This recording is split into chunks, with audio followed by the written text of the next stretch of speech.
The 1956 Olympic flame hoax was a hoax during the 1956 Summer Olympics, in which Barry Larkin, a veterinary student from Melbourne, ran with a homemade torch and fooled spectators, including a police escort and the Lord Mayor of Sydney, into thinking he was the torchbearer of the Olympic flame. Background.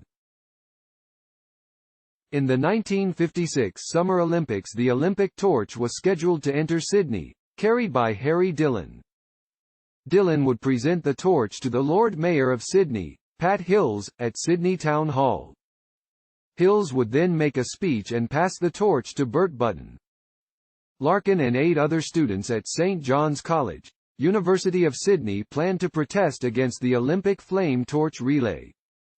One reason for the protest was that the torch relay was invented by the Nazis for the 1936 Summer Olympics in Berlin, Germany.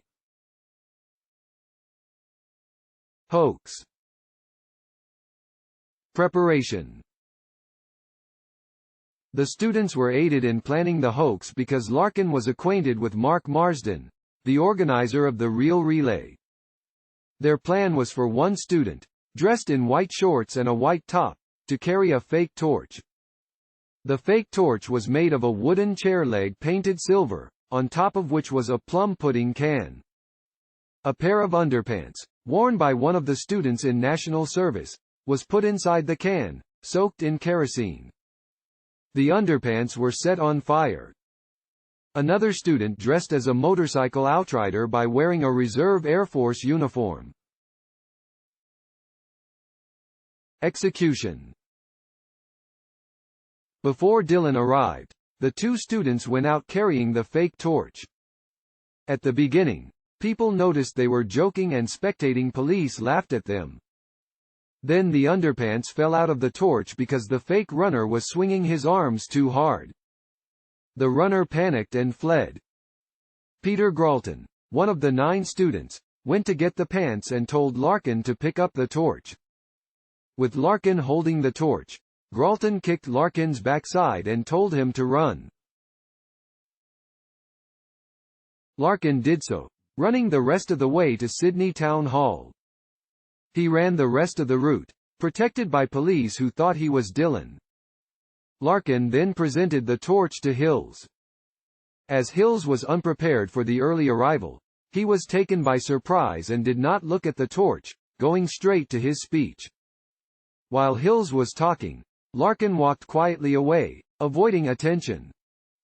Hills did not realize the torch was a fake until someone whispered in his ear to tell him. Hills looked around for Larkin, but by now Larkin had merged into the crowd and escaped.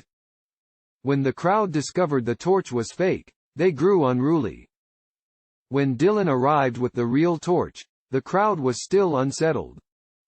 Hills had to calm down the crowd and the police had to clear a path to allow Dillon to get through. When Button took the torch, an army truck had to clear his path.